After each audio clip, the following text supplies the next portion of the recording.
Vyučovacie hodiny u nás v Soleilingo sú určené predovšetkým pre deti základných škôl, ktoré budú rozdelené do 4 hlavných skupín, a to na menšie deti, začiatočník, pokročilý a väčšie deti, začiatočník, pokročilý.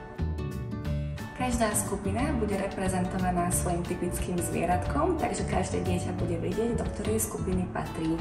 Bude to na základe nie iba veku, ale samozrejme aj jazykových schopností. Na obrázku, ktorý sa za chvíľočku objaví, uvidíte všetky skupiny pokope.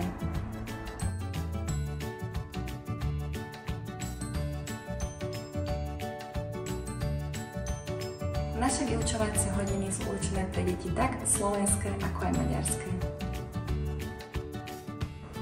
Prvé 2 týždne od nášho otvorenia, teda od 1. októbra, budeme spoznávať nielen naše deti, ale aj deti budú spoznávať nás, aby sme ich vedeli správne zaradiť do svojej zvieratkovskej skupiny.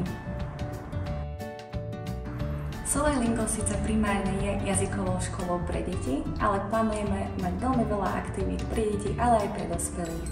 Plánujeme rôzne krúžky, workshopy, prednášky, kvízové večery, literárne kluby a mnoho ďalších zaujímavých udalostí pre veľkých aj pre malých.